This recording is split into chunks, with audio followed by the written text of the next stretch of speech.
Radio Shanghai.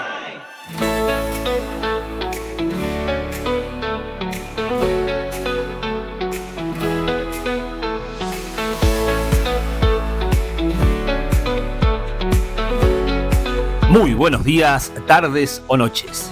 Donde quiera que estés en el mundo, soy Pipo Biglione y te doy la más cálida bienvenida a Radio Shanghai. Estás sintonizando el episodio 656 de nuestra 9ª temporada. Prepárate para lo que viene. Hoy, 3 visitantes y una promesa imposible. Abraham recibe 3 visitantes en el peor momento, pero uno de ellos trae una promesa imposible. En esta enseñanza, César Vidal nos lleva a un episodio sorprendente del Génesis que culmina con una pregunta que sacude la fe. ¿Hay algo imposible para Dios? Toda la música que nos inspira es de Pipo y Bandaya. Podés escucharla y descargarla en el link en los comentarios. Si querés colaborar con nuestro trabajo, hacelo a través de Cafecito también en los comentarios. Así que ponete cómodo, subí el volumen y empezamos. Soli Deo Gloria.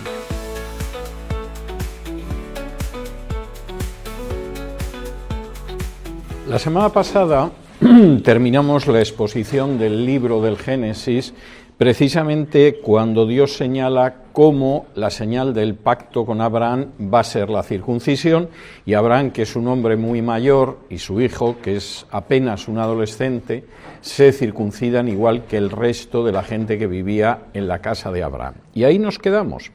Y estoy recordando eso porque el episodio de hoy hay que tenerlo en cuenta como algo que sucede apenas unos días después de eso. Y de hecho, el mismo libro de Génesis lo señala muy claramente. Génesis 18, versículo 1, después. Se podría traducir después de esto, después de estas cosas. No en el sentido de que lo que sucede es después, años después. Generalmente cuando hay una diferencia de meses, de años, incluso de días, el libro de Génesis lo señala, sino que es algo que efectivamente se produce prácticamente nada más haberse circuncidado Abraham y su hijo. ¿Por qué esto puede ser importante? Bueno, imagínense que están tomando el fresco a la puerta de su casa, en este caso la tienda en el encinar de Manré, en el momento en que el calor es tan grande que estar dentro de la tienda es peor que estar fuera. Hace mucho calor. Y de hecho es de esas ocasiones en que donde estamos se recalienta de tal manera que efectivamente si sales fuera, aunque haga calor, hace menos porque de vez en cuando sopla una brisa de aire. Y lo que estás es intentando respirar un poco, como dice aquí, en el calor del día. Y en ese momento, tú que estás con la mirada baja, viendo el calor que hace, de pronto levantas los ojos, como dice el versículo 2, y miró, y aquí 3 varones que estaban junto a él, y cuando los vio, salió corriendo de la puerta de su tienda a recibirlos y se postró en tierra. Te han circuncidado apenas unos días, unas horas antes. La circuncisión es bastante desagradable, la convalecencia es todavía más desagradable que la circuncisión, y como eres un adulto, todavía es más desagradable. En un niño al que circuncidan con 8 días, como establece la ley de Moisés, pues supongo que la criatura lo pasará mal, pero bueno, es una cosa que se confunde con otras molestias de haber nacido hace 8 días. Pero eres un adulto.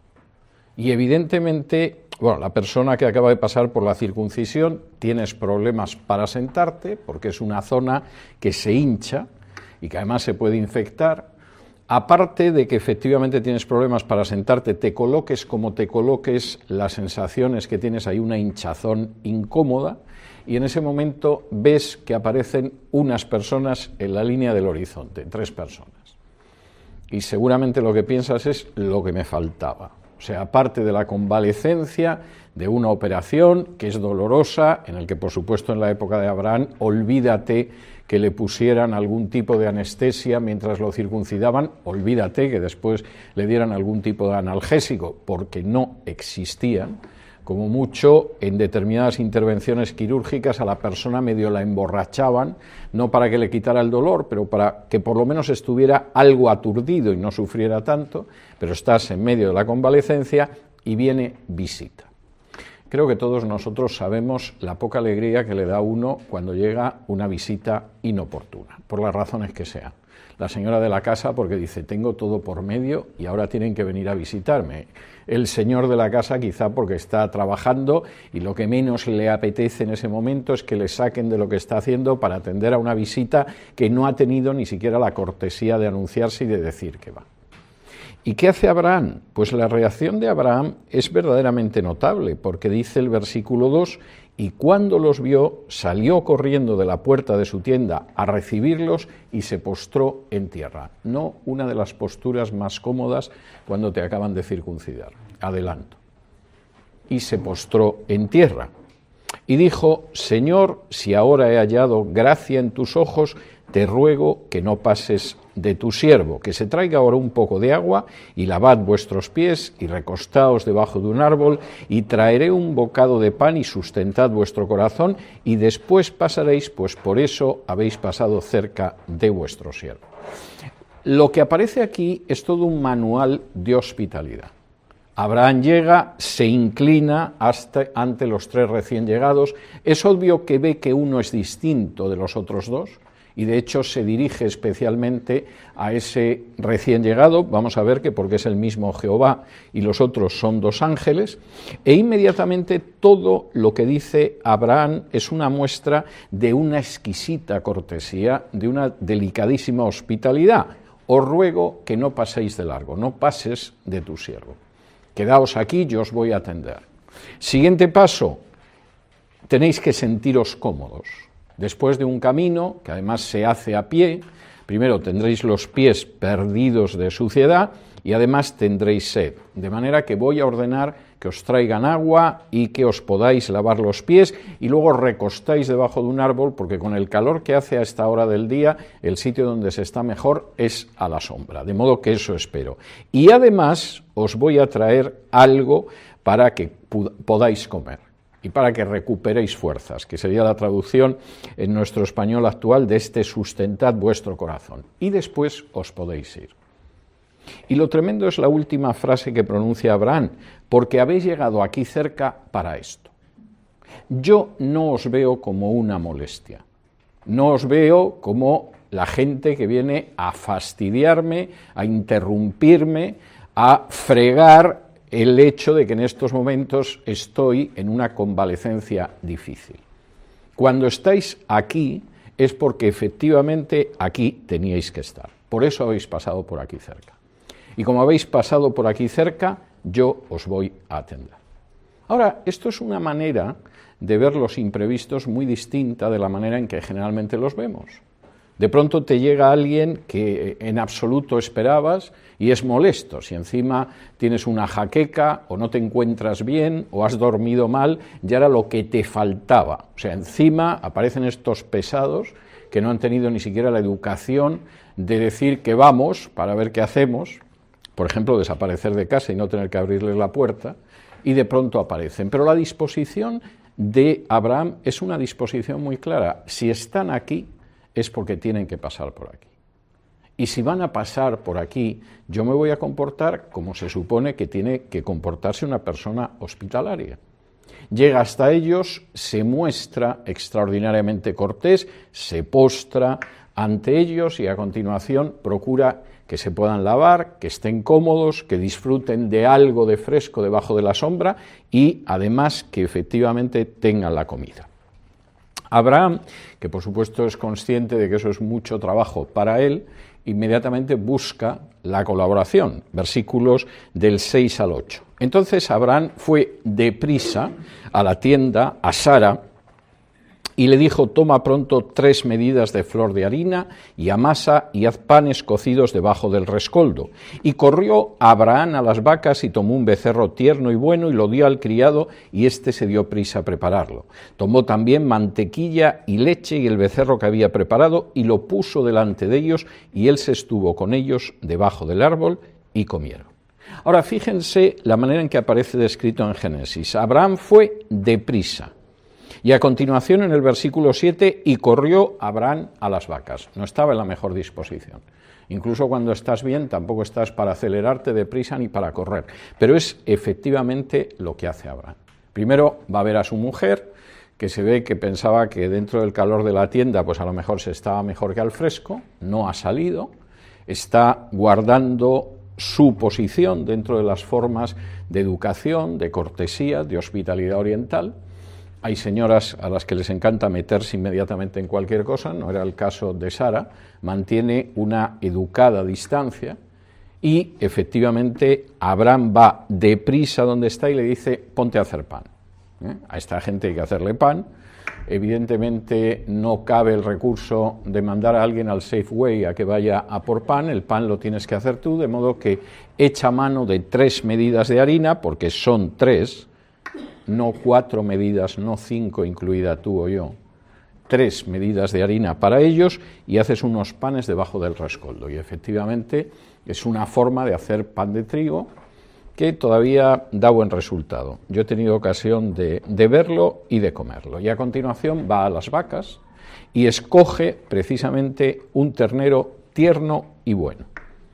Total, para gente que acaba de llegar, se supone que lo sabías, los arreglas con algo menor, pero efectivamente Abraham toma eso y se lo da al criado y le dice, date prisa en preparar esto, y a continuación toma mantequilla y leche, el becerro preparado, y lo pone delante de ellos y se queda con ellos debajo del árbol. Abraham, en primer lugar, no cumplía con las normas del judaísmo talmúdico. Un judío jamás hubiera aceptado una comida en la que se come carne con productos lácteos. De manera que Abraham, esto del Talmud se ve que no le encajaba muy bien. Por el contrario, cuando tiene que ofrecer algo a la gente, les ofrece el ternero, el pan, leche y mantequilla. Pero lo que llama la atención es lo enormemente generoso que es Abraham. Gente a la que no conoce, gente con la que no se ha encontrado nunca, mata un becerro. Alguno dirá, bueno, tenía mucho ganado. Sí. Pensemos que nosotros tenemos mucho ganado y a ver, ¿para quién íbamos a matar un becerro? Para 3 que aparecen en esos momentos por la puerta y que no sabes ni siquiera quién son. Abraham se muestra extraordinariamente hospitalario y extraordinariamente generoso. Y en ese momento, aquellos hombres que han llegado se han lavado las manos y los pies, se han acomodado debajo del árbol, han empezado a comer y seguramente dieron buena cuenta de todo aquello, introducen de manera también muy elegante el motivo de su visita. Y dice el versículo 9 y 10, y le dijeron, ¿dónde está Sara tu mujer? ¿Cómo conocían que su mujer se llamaba Sara? Bueno, no era del todo imposible. Abraham era un personaje de cierta influencia, era conocido, llevaba años viviendo ahí. Bueno, no es algo sobrenatural necesariamente que supieran que tenía una mujer que se llamaba Sara, pero el caso es que le dicen, ¿dónde está Sara tu mujer? Y él responde, aquí en la tienda.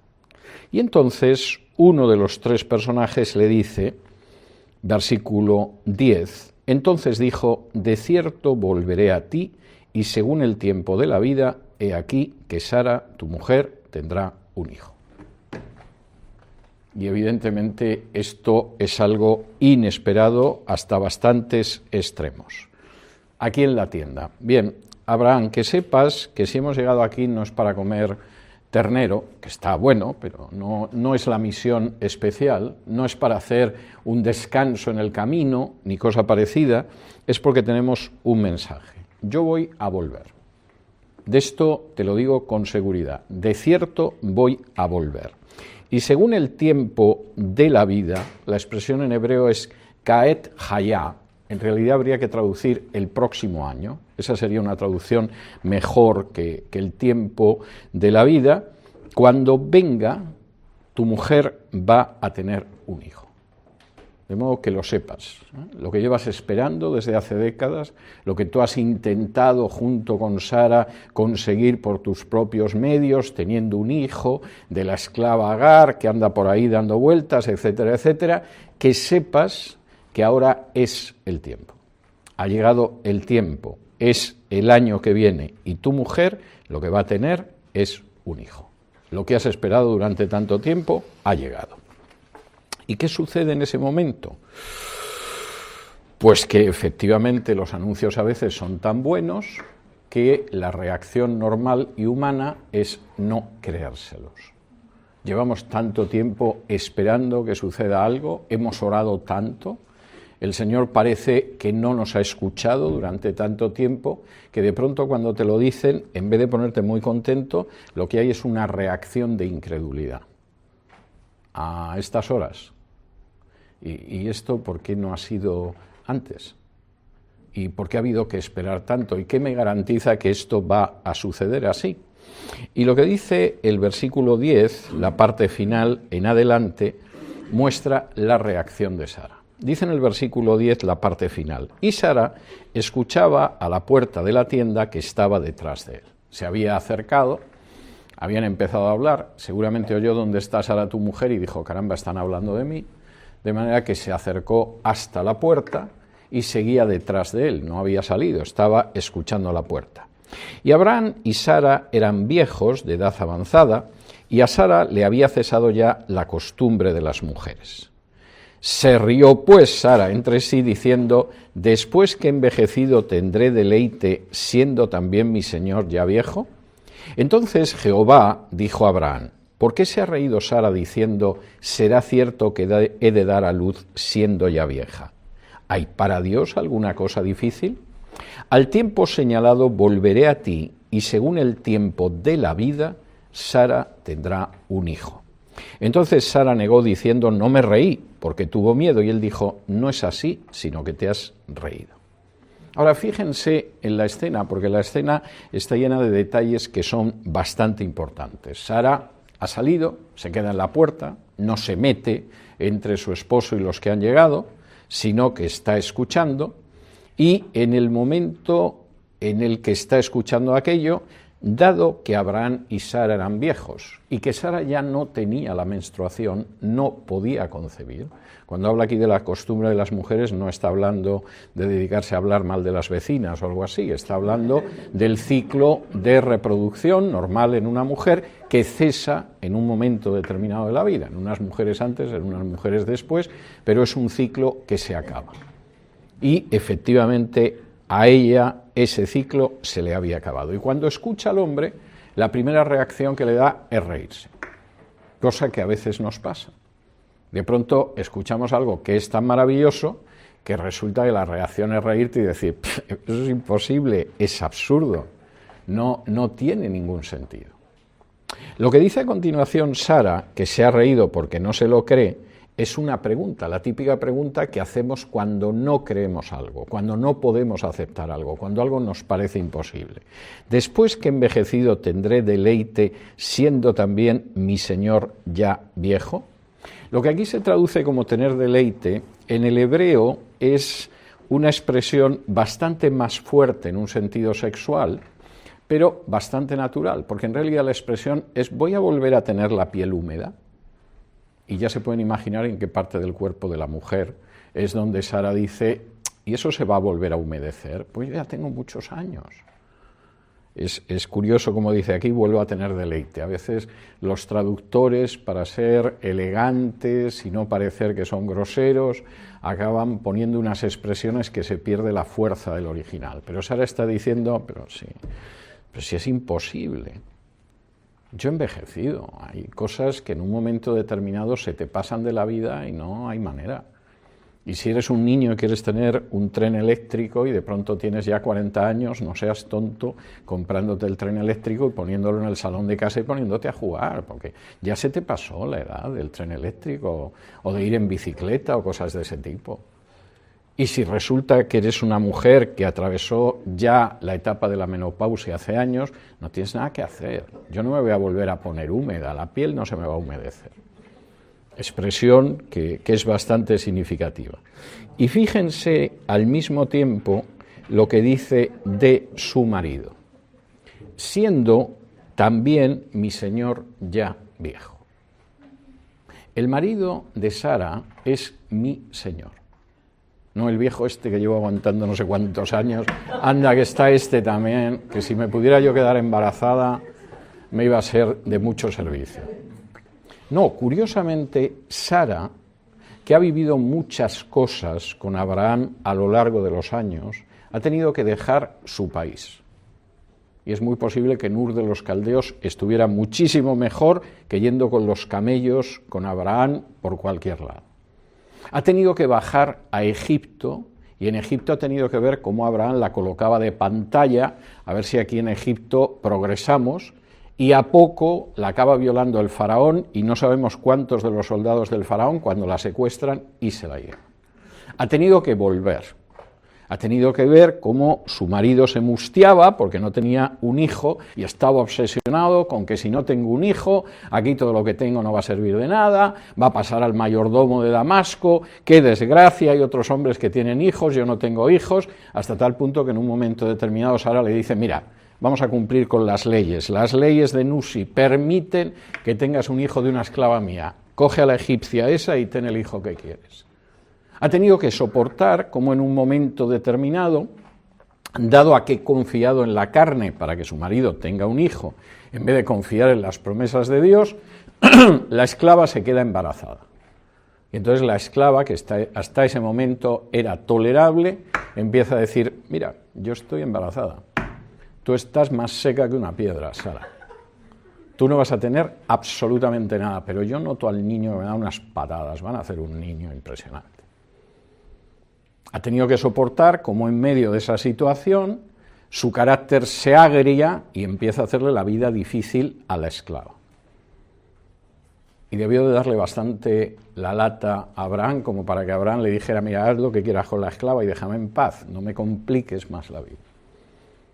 Cuando uno ve la vida de Abraham y Sara, no es una historia de amor candorosa, siempre feliz, sin ningún tipo de roce, sin ninguna discusión, como el final de las películas de Hollywood, por lo menos las películas de la edad dorada de Hollywood, no las de ahora que son tan espantosas como la vida misma.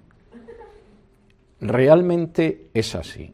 ¿Y cómo sigue viendo Sara a su marido? Como mi Señor.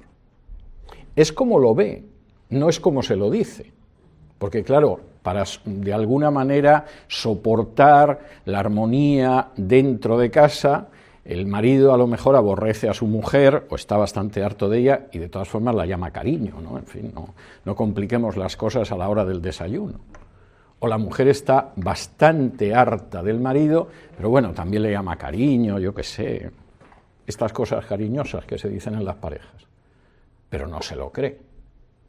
Y efectivamente cuando no tiene al marido cerca, es el viejo pesado de Abraham, que en quién estaría yo pensando, o Abraham está pensando, pero qué cruz tengo yo con esta mujer que se ha hecho vieja aquí, que no se me muera Ismael bajo ningún concepto, pues no tengo otra esperanza.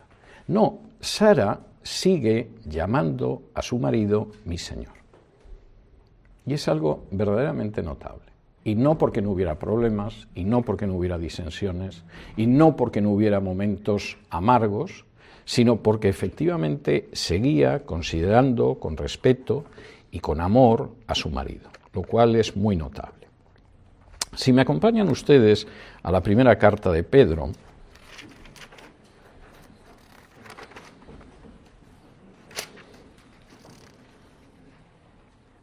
en la primera carta de Pedro hay una referencia explícita a esta situación. Y dice así en 1 de Pedro capítulo 3, y lo citamos porque hay una referencia muy clara a Sara y a este episodio del Génesis. Dice así en 1 de Pedro 3, versículos del 1 al 7. Asimismo, vosotras, mujeres, estad sujetas a vuestros maridos, porque también los que no creen a la palabra sean ganados sin palabra por la conducta de sus esposas, considerando vuestra conducta casta y respetuosa. Vuestro atavío no sea el externo de peinados ostentosos, de adornos de oro o de vestidos lujosos, sino el interno, el del corazón, en el incorruptible ornato de un espíritu afable y apacible que es de grande estima delante de Dios. porque así también se ataviaban en otro tiempo aquellas santas mujeres que esperaban en Dios, estando sujetas a sus maridos, como Sara obedecía a Abraham llamándolo Señor, de la cual vosotras habéis venido a ser hijas si hacéis el bien sin temer ninguna amenaza. Vosotros, maridos, igualmente vivid con ellas sabiamente, dando honor a la mujer como a vaso más frágil y como a coherederas de la gracia de la vida, para que vuestras oraciones no tengan estorbo. La primera carta de Pedro es una carta que se escribe en la cercanía de la persecución. De hecho, los cristianos están en ese momento sometidos al reinado del emperador Nerón y se puede casi ventear, se puede casi oler en el aire que en cualquier momento se puede desencadenar una persecución. Y la primera carta de Pedro es una carta muy pastoral para que la gente esté preparada. Y en un momento determinado, cuando está explicando cómo tienen que comportarse los cristianos, se detienen los matrimonios. Y entonces empieza diciendo algo muy claro. Algunas de vosotras estáis casadas con hombres que no son creyentes. Esto a lo largo de la historia ha pasado siempre. Siempre ha habido más mujeres creyentes que hombres creyentes. De manera que tu marido no es creyente. Quizá escuchasteis los dos el Evangelio, pero solo creíste tú y tu marido quedó ahí fuera. Quizá en un momento determinado no había otros hombres, él era un hombre por lo menos bueno y decente y trabajador, estas cosas que decía mi abuela, y entonces te acabaste casando con él, aunque no era creyente, asumiendo el riesgo de estar casada con un no creyente. ¿Y qué sucede entonces? Bueno, pues que la esposa, en esos casos, intenta ganar a su marido para Cristo. El marido no es creyente, no le hace ninguna ilusión llegar al otro lado del umbral de la muerte y perder a su marido porque no aceptó a Jesús. Intenta ganarlo para Cristo. Y en ocasiones le hace la vida verdaderamente imposible. Como dirían los cubanos, le hace la vida un yogur, porque se la amarga, pero bien. Y entonces le da la lata, le dice que tiene que ir al culto, no sabes el predicador que está viniendo, no deberías de llevar la vida repugnante que llevas, eso aparte de ser insano es pecado, deberías de arreglar tu existencia. Tiene las mejores intenciones, pero verdaderamente le hace la vida imposible y en muchísimos casos consigue el efecto totalmente opuesto. La loca esta me tiene loca, menos mal que por lo menos el domingo se va a la iglesia y durante 2 horas descanso. Tengo una paz en casa tremenda. Es verla salir por la puerta de casa y me pongo la televisión a ver el béisbol y soy feliz. Me acuerdo de cuando era joven. Y Pedro dice, no. Estad sujetas a vuestros maridos, versículo 2, para que también los que no creen a la palabra sean ganados sin palabra. De modo que se puede ganar a la gente sin palabra. Sean ganados sin palabra por la conducta de sus esposas, considerando vuestra conducta casta y respetuosa. Y uno diría, bueno, pues no sé, la mujer se esfuerza en cocinar mejor, en hacer cosas sabrosas, ya se sabe que a los hombres se nos llega al corazón a través del estómago, o se esfuerza por llevar ropa interior sexy, o estar arreglada, ir a la peluquería, en fin, cosas de este tipo, ¿no? Y se supone que el matrimonio va muy bien, y Pedro dice no. Versículo 3, vuestro atavío no sea el externo de peinados ostentosos, de adornos de oro, de vestidos lujosos, sino el interno, el del corazón, en el incorruptible ornato de un espíritu afable y apacible, que es de grande estima delante de Dios. Hay muchos hombres que cuando llegan a casa lo único que quieren es un poco de tranquilidad. Esto puede parecer una meta muy pobre, y más cuando a lo mejor el matrimonio lleva años, pero de verdad que hay hombres que lo que quieren encontrar al llegar a casa es paz y sosiego. Llevan trabajando todo el día, puede que estén muy cansados, tienen problemas domésticos, no sabes cómo van los niños, lo último que necesitan es llegar a casa y que la mujer, como diría mi difunto padre, sea como una especie de martillo pilón que golpea pom, pom, pom, pom. De tal manera que procuras no llegar a casa. Los amigos han decidido que vamos a ver el partido de fútbol en el bar. y te vas con los amigos. No te gusta el bar, pero es que llegar a casa y verte sometido a esa especie de martillo neumático te gusta todavía menos. Si encima además no eres creyente y ella sí, y sigue dándote la lata para que vayas a escuchar al nuevo predicador, eso se acerca al infierno. De manera que efectivamente eso es insoportable.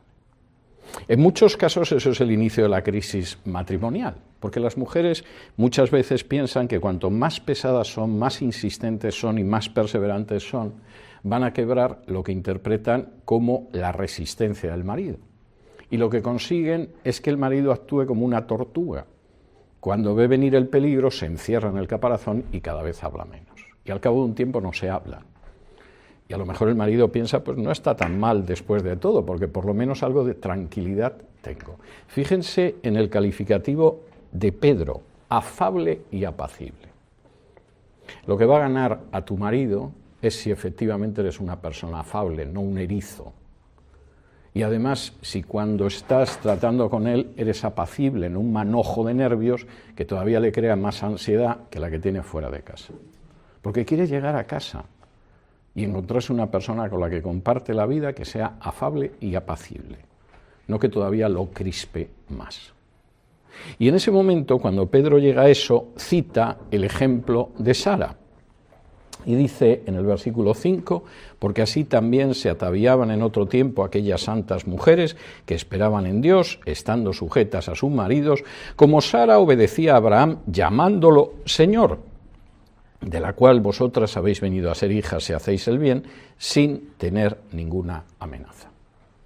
Y efectivamente es lo que uno ve en este relato. ¿Sara se creía lo que decía Jehová? No. Lo oye y suelta una carcajada como diciendo, esto es un disparate. Pero si yo hace siglos que no utilizo Tampax, es algo totalmente imposible. No es algo que pueda suceder. Pero sin embargo es una mujer que sabe estar con su marido, es afable y apacible. Y cuando en un momento determinado piensa, pero si ni yo ni mi marido, sin embargo no piensa el viejo de mi marido, sino mi señor. Si es un viejo, mi señor. Para que nadie piense que estoy desarrollando un estudio solamente para las mujeres, tengo que detenerme siquiera unos minutos en los 2 versículos siguientes, donde Pedro habla de los maridos, porque si no esto parecería que es muy injusto. Y Pedro no pretende serlo. Y dice así en los versículos 7 y 8. Vosotros, maridos, igualmente vivid con ellas sabiamente, dando honor a la mujer como a vaso más frágil y como a coherederas de la gracia de la vida, para que vuestras oraciones no tengan estorbo. 4 cosas, aunque vaya un poco deprisa porque quiero acabar con el texto de Génesis hoy. Primero, actuar con vuestras mujeres sabiamente. No es muy común que realmente los esposos actúen sabiamente con sus esposas. Tienen otras consideraciones, por ejemplo, quisiera un poco de sosiego en casa, es que es mucho pedir después de todas las horas que paso fuera trabajando. De manera que a veces ese comportamiento sabio no existe. Segundo, honrad a vuestras mujeres, dad honor a las mujeres como un vaso que es más frágil. Esto puede sonar a afirmación machista, pero cualquier estadística psiquiátrica que vean ustedes encontrarán que las mujeres por término medio tienen el doble de depresiones que los hombres.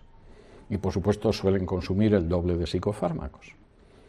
Y Pedro dice, no, la mujer tiene una naturaleza que es más frágil. Y la manera en que tienes que enfrentarte con esa fragilidad no es diciendo, a ver si encuentras ya un psiquiatra como es debido, que te dé la combinación de psicofármacos que te estabilice un poco, porque no hay quien te aguante. Sino, como dice aquí, es dando honor a la esposa. En tercer lugar, y Pedro es muy claro, esa mujer que comparte la vida con nosotros es coheredera de la gracia de la vida, no es espiritualmente un ser de segunda.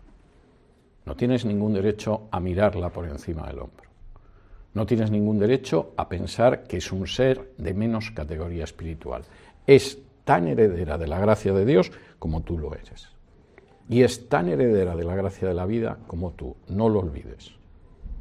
Y aunque seas el cabeza de familia, eso no significa que estás casado con una subnormal. A veces sí, pero no deberías pensarlo como sistema. No deberías pensarlo como sistema, porque es coheredera de la gracia de la vida. Y último aspecto, todo esto, si lo haces, no solo es para no tener líos en casa, ni problemas en casa. Todo esto, si lo haces, es para que tus oraciones no se vean estorbadas. Si no sabes tratar sabiamente a tu mujer, si no le das el honor y la honra que le tienes que dar, si no partes de la base de que espiritualmente está a la altura, igual que tú, cuando recibe la gracia de la vida, tus oraciones se van a ver obstaculizadas. Entre otras cosas porque no va a haber armonía dentro del hogar. Y el ejemplo es Sara, que no era una persona perfecta, de modo que nadie piense que esto es un llamamiento a la perfección del marido o la mujer, que es algo que no vamos a ver en este mundo. Sara no era perfecta, pero efectivamente sí sabía en estos momentos cómo tratar al marido. Y en ese momento, como no es perfecta, dice: esto es imposible. Yo no puedo volver biológicamente hacia atrás y mi marido es un viejo. ¿Y qué le dice entonces el propio Jehová a Abraham? Versículo 13. Entonces Jehová dijo a Abraham: ¿por qué se ha reído Sara diciendo será cierto que he de dar a luz siendo ya vieja? ¿Hay para Dios alguna cosa difícil? No dice ni siquiera imposible, difícil. No es que haya cosas posibles e imposibles, no, difícil. Abraham, dime, ¿tú crees que hay para mí algo que sea difícil? Y la pregunta es una pregunta retórica, ni le deja responder a Abraham. La pregunta se responde por sí sola y le dice: al tiempo señalado volveré a ti y según el tiempo de la vida, Sara tendrá un hijo. Al tiempo señalado, Abraham, por si no te has dado cuenta. Porque en estos años has lamentado muchas veces que no venía el niño. Has pensado, la última vez que hablamos, que con que Ismael salga adelante te conformas. No, yo tengo un tiempo. Y es el tiempo de la vida. Y el tiempo de la vida es el que se va a cumplir. No tu tiempo, no el de tu mujer.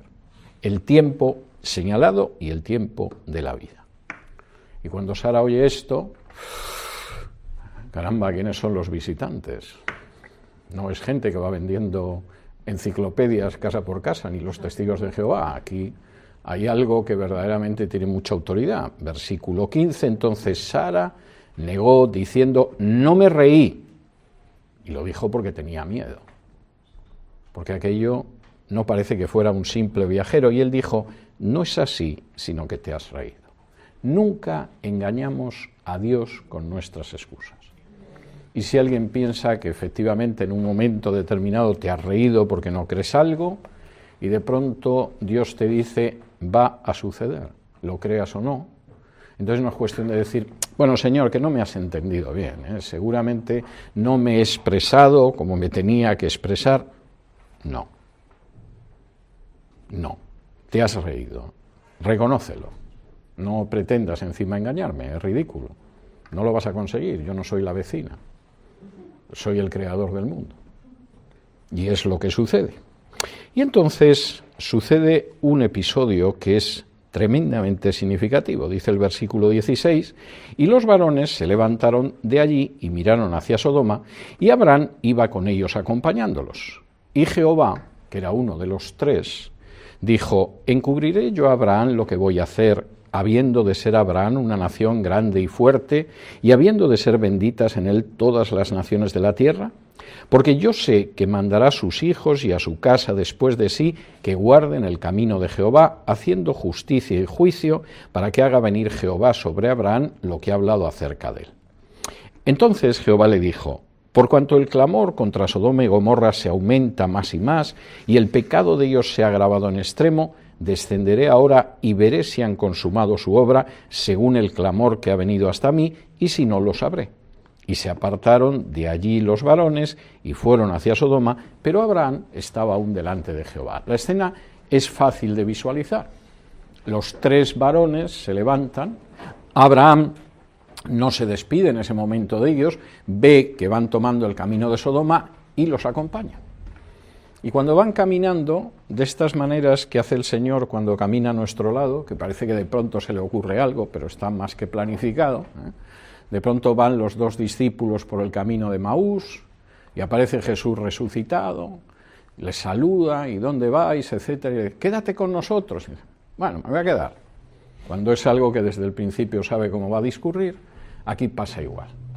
Abraham los acompaña, va viendo que van camino de Sodoma, y cuando parece que se van a despedir, de pronto dice Jehová, a propósito, que se me acaba de ocurrir, le voy a esconder yo a Abraham algo, cuando de Abraham va a salir una nación por el que serán benditas todas las naciones de la tierra, y cuando yo sé que además los descendientes de Abraham van a seguir el camino de Jehová, el Dios del pacto. Mira, Abraham, lo que me llega de Sodoma y Gomorra es muy malo, pero yo no soy una persona que se mueve por lo que dice la gente, ni me guío por lo que alguien me informa. Cuando yo tomo una decisión es porque sé perfectamente lo que tengo que decidir, que no suele ser lo que hacemos nosotros, ¿eh? En muchas ocasiones nosotros nos hacemos una composición de lugar y miramos una decisión porque de pronto me lo dijo la hermana Luisita o me lo dijo el hermano Jorge. Y no entramos en más a la hora de saber si es verdad, si es mentira, si está equivocado, si es una calumnia o es un informe cuidadoso. Pero Dios no actúa así. Y dice, bueno, voy a descender, voy a ver si sucede esto y me voy a quedar contigo. Porque voy supuestamente a destruir Sodoma y Gomorra, el pecado es enorme, esto hay que comprobarlo. Y en ese momento dice que los dos ángeles se apartaron, versículo 22, y Jehová se queda hablando con Abraham. Y es tremendo porque Abraham, en ese momento, a fin de cuentas no es tonto, puede ser viejo, pero no es estúpido, se da cuenta de que eso puede acabar con la destrucción de Sodoma y Gomorra. Él sabe lo que es Sodoma y Gomorra. Tiene un sobrino que se llama Lot viviendo en Sodoma y Gomorra. Posiblemente cuando rescató a Lot, como vimos hace semanas, pues le preguntó, ¿y cómo te ha ido por Sodoma? Y Lot le dijo, tío, ni te lo imaginas. Tú no sabes lo que es esa gente. Y entonces Abraham adopta el papel de un abogado defensor. En el versículo 23, cuando dice y se acercó a Abraham, la palabra hebrea indica cuando el abogado se levanta y pronuncia un alegato ante un tribunal. Es un término técnico en hebreo, significa acercarse, pero es el término que se utiliza cuando un abogado efectivamente se acerca al estrado y empieza a discurrir de tal manera que consiga que su cliente salga absuelto. Y la primera pregunta que le formula Abraham a Dios, versículo 23, es, ¿destruirás también al justo con el impío? Quizá haya 50 justos dentro de la ciudad, ¿destruirás también y no perdonarás al lugar por amor a los 50 justos que estén dentro de él? Lejos de ti el hacer tal que hagas morir al justo con el impío y que sea el justo tratado como el impío, nunca tal hagas. El juez de toda la tierra no ha de hacer lo que es justo. Ahora, fíjense en la visión de la justicia de Abraham, porque es la misma que la de Dios. Nosotros tenemos gente con una capacidad para sembrar la muerte de una manera tan masiva que los grandes asesinos en masa de la historia de la humanidad son un grupo de Boy Scouts comparado con los presidentes actuales. Y no tienen nada más que cursar una orden y arrasas un país y la gente puede morir por centenares de miles. Y cuando dices, bueno, vamos a ver, yo comprendo que busque usted a esta persona, la otra la de más allá, y los niños, y los civiles, y las mujeres, y los inocentes, y los hospitales, y las escuelas, son daños colaterales. Bueno, eso puede quedar más o menos bien desde un punto de vista político, si hay alguien que se lo cree. Yo dejé de creérmelo hace mucho tiempo. Pero Abraham tiene un punto de vista de la justicia que es totalmente distinto. Señor, tú eres un juez justo, y como eres justo, tú no puedes destruir al justo con el impío. Es algo que va en contra de tu concepto de la justicia. Tú no vas a arrasar Sodoma y luego decir que son daños colaterales, ¿verdad? Si hay gente justa, realmente va a morir igual que los injustos, que los impíos.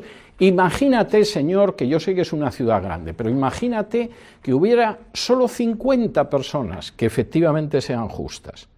¿Vas a destruir una ciudad matando a 50 inocentes?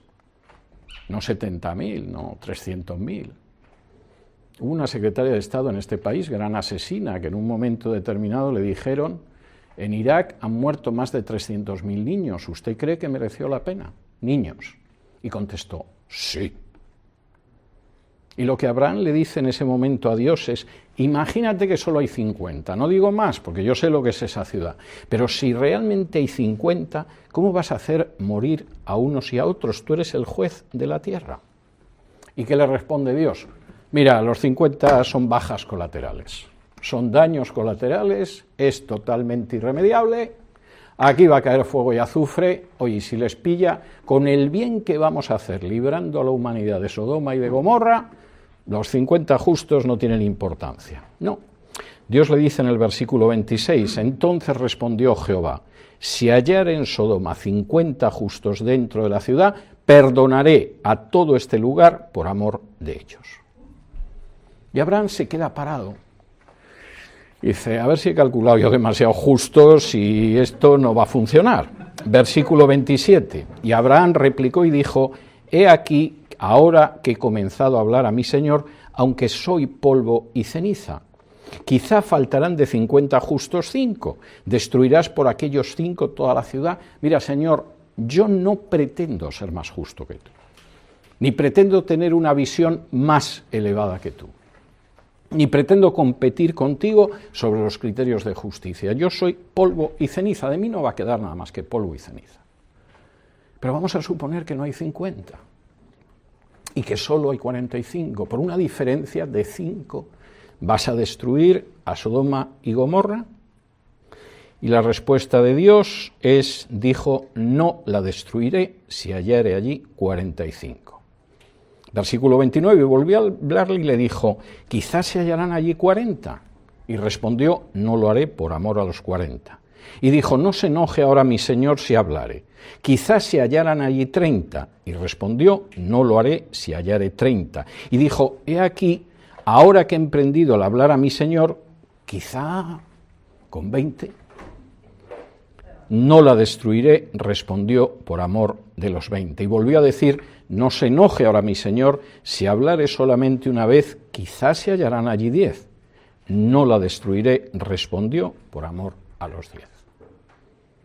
Es tremenda la visión de Abraham. Se parece muy poco a algunos que dicen que son descendientes suyos. Porque la idea de Abraham es que si existe un grupo que cada vez es más pequeño, aún así ¿estás dispuesto a destruir todo eso si va a costar la vida de 40 inocentes, de 30, de 20? Y Dios le dice: no, no lo voy a hacer. Y el carácter de Dios aparece aquí y el carácter de Abraham también. Y esto es algo que aparece incluso en el Antiguo Testamento, donde nunca se habla del amor a los enemigos, como habla Jesús, por ejemplo, en el Sermón del Monte. Si se molestan ustedes en leer el libro de Jonás, y leen el libro de Jonás, no empiezan a pensar si era una ballena, un cachalote o un gran pez. El problema de Jonás es que no tiene la menor intención de ir a predicar a los asirios para que los asirios se arrepientan. Y cuando Dios le dice: ve a predicar a los asirios, y si se arrepienten no voy a destruir Nínive, Jonás dice: ni hablar, hombre. Son enemigos históricos nuestros, lo que tienes que hacer es borrarlos de la faz de la tierra. Jonás no tenía la altura moral de Abraham. Y huye. Y se va al lugar más lejano del globo, a Tarsis, que era España, en el otro extremo del Mediterráneo. Pero empieza a haber una tempestad, lo lanzan al mar, se lo traga un gran pez, en el interior del gran pez le pide a Dios que lo libere, y Dios le permite volver, predica a los habitantes de Nínive que se arrepienten y por lo tanto Dios no destruye Nínive.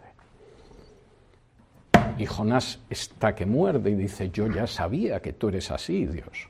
En vez de solucionarnos la vida al pueblo de Israel y arrasar todo Nínive, que no quede uno vivo, yo sabía que les ibas a perdonar. Y entonces Jonás se sienta a ver Nínive, que por desgracia es una ciudad que no está como Sodoma y Gomorra. Y cuando Jonás la está viendo, Dios hace crecer una planta detrás de él. Y hace calor. Y la planta da sombra a Jonás. Y cuando Jonás está tan a gustito debajo de la planta, Dios hace que la planta se seque y Jonás empieza a protestar porque le dan los rayos del sol, porque no tiene sombra. Y a decir, con lo bien que estaba yo con la planta y se me ha tenido que morir el árbol. Y Dios le dice, Jonás, vamos a ver, ¿a ti te molesta que se haya muerto un árbol? Un árbol que no siente ni padece, porque el árbol te daba sombra.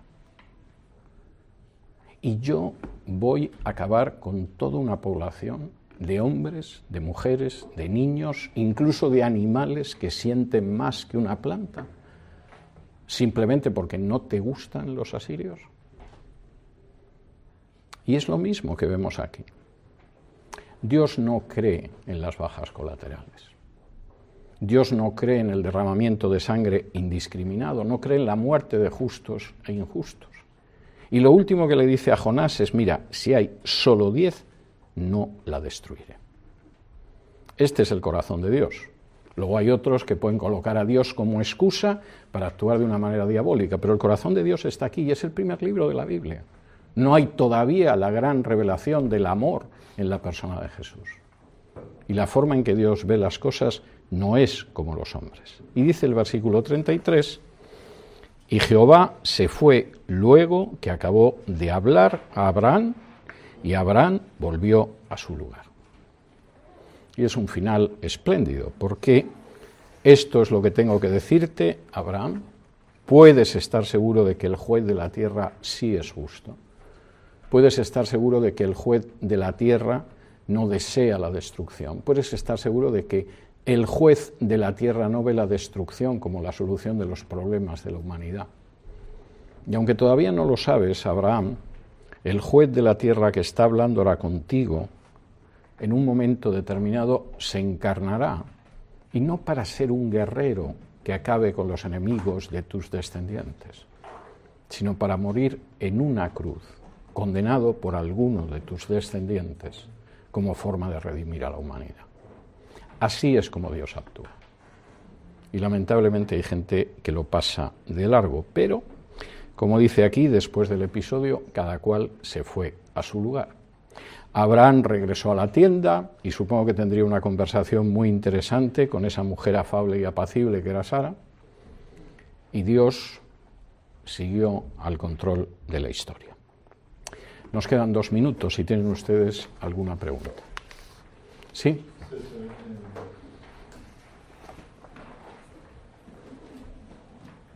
Pregunta. Para ti, la aparición de Jehová Dios a Abraham, ¿es una teofanía o es una cristofanía? Una cosa no es incompatible con la otra. Yo creo que es una cristofanía. Es decir, mi impresión es que hay apariciones de Dios en el Antiguo Testamento casi siempre como el Malak Adonai o como el Malak Jehová, el ángel de Jehová, pero que es el propio Jehová.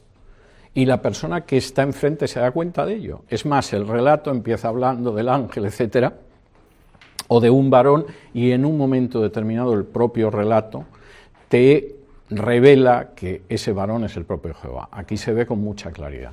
Yo creo que es la segunda persona de la Trinidad. Pero si alguien me dice, no puede ser la segunda, seguro que es la tercera, no me voy a poner a discutir con él. Pero la impresión que yo tengo es que sí, esas apariciones, que es el propio Jehová, aunque aparezca como un varón, además con aspecto de varón, aunque aparezca a veces con un aspecto más angélico, es la segunda persona de la Trinidad. Cuando la Biblia dice que a Dios no habiendo visto. En un sentido de comprensión. Vamos a ver el texto. Ese texto está en Juan 1. Me alegro de que me lo haya preguntado, porque es una muy buena pregunta. En Juan 1 no está hablando de una visión física, sino de una visión espiritual, pero hay que leer el texto completo. Y luego voy a mostrar por qué es así.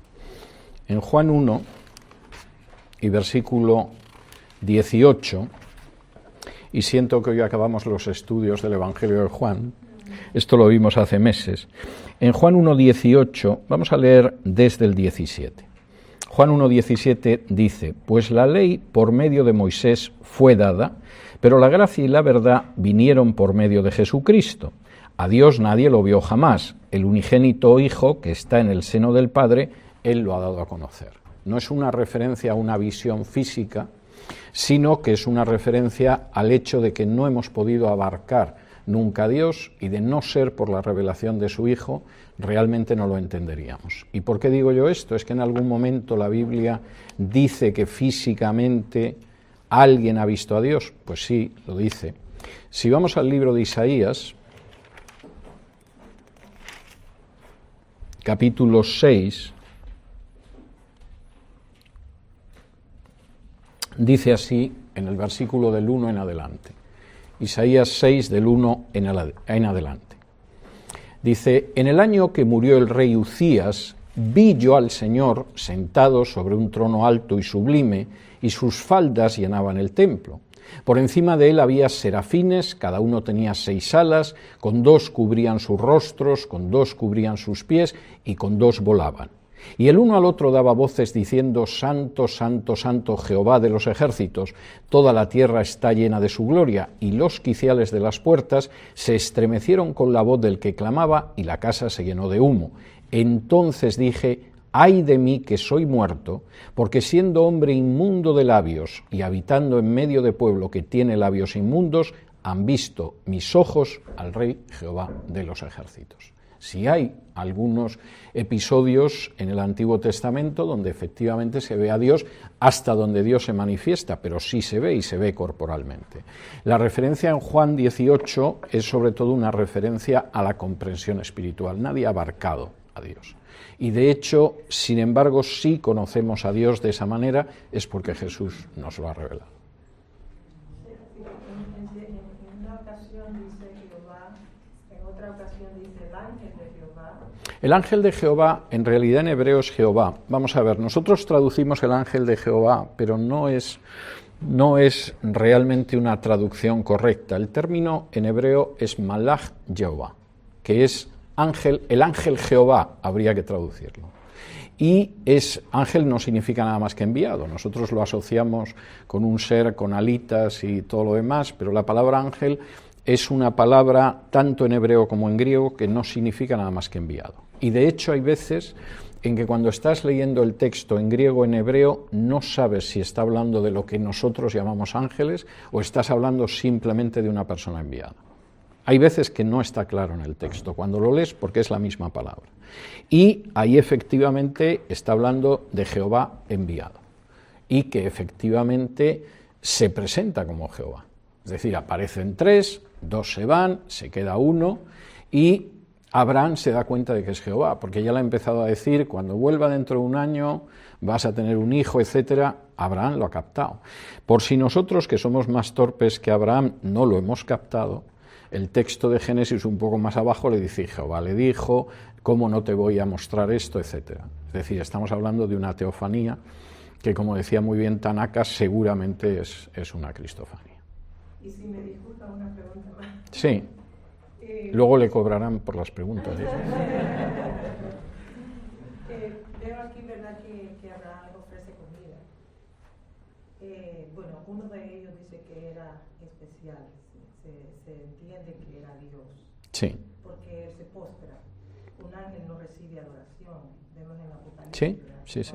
Sí. Es obvio, sí. Y digo, no te postres delante de mí, adora a Dios.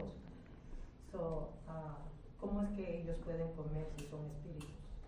Bueno, vamos a ver, son espíritus. No, conocemos que los ángeles son espíritus, pero eso no quiere decir que no se puedan materializar y tener funciones que son propias de seres humanos. Por ejemplo, cuando nosotros pensamos en espíritu, pensamos en algo que no se puede tocar, no sujeta nada, parece que es algo ahí como una columna de aire, ¿no?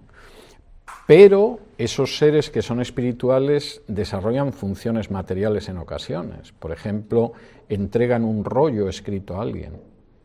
Es decir, que esa idea que a veces tenemos de que lo espiritual es algo, bueno, yo qué sé, como una corriente de aire, no es exacta. Y desde luego no cabe duda de que los ángeles pueden materializarse y tener funciones de ese tipo. Si luego me pregunta usted dónde fue a parar lo que digirieron los ángeles, no lo sé, tampoco me preocupa mucho. Pero, evidentemente, los ángeles, adoptando esa forma, permiten que Abraham muestre quién es y que es una persona generosamente hospitalaria. Y, al mismo tiempo, permiten que se pueda comunicar así. Dios se comunica de muchas maneras. Se ha comunicado mediante sueños, mediante visiones, y finalmente se comunica de una manera, si se quiere, física a Abraham. Y eso lo vamos a ir viendo en el Antiguo Testamento con otros personajes.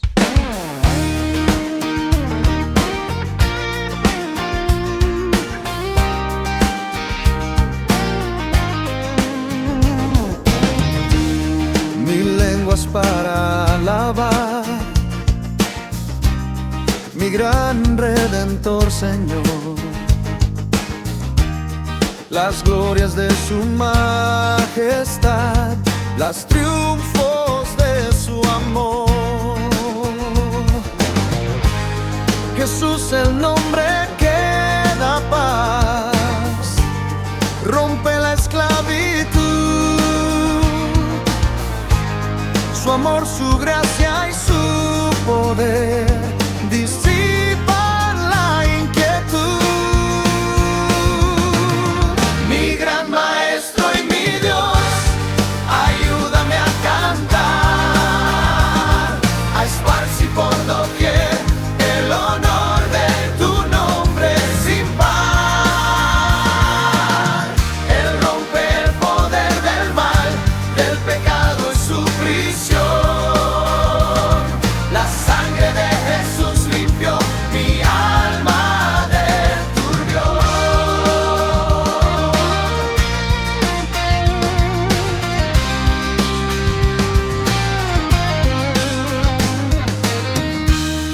Oíd, naciones, su voz. Oíd, pecadores hoy. Cristo el Señor os llama a Él, os libra del error. Jesús, el nombre que da paz, rompe la esclavitud. Su amor, su gracia y su poder disipan la inquietud. Mi gran maestro y mi Dios, ayúdame a cantar, a esparcir por doquier el honor de tu nombre sin par. Él rompe el poder del mal, del pecado y su prisión. La sangre de Jesús limpió mi alma del turbión. Mi gran maestro y mi Dios, ayúdame a cantar, a esparcir por doquier el honor de tu nombre sin par. Él rompe el poder del mal, del pecado y su prisión. La sangre de Jesús limpió mi alma del turbión. Alma del turbión, mi alma del turbión.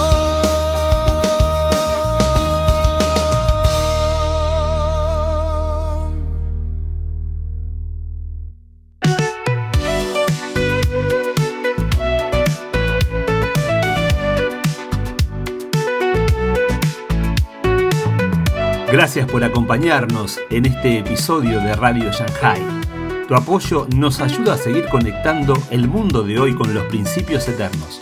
Por eso, te pedimos que te suscribas, nos dejes tu like para que más personas descubran este mensaje. No olvides seguirnos en Facebook, Instagram y Telegram para estar al tanto de todo. Te esperamos, Dios mediante, en nuestro próximo episodio. Que Dios te bendiga.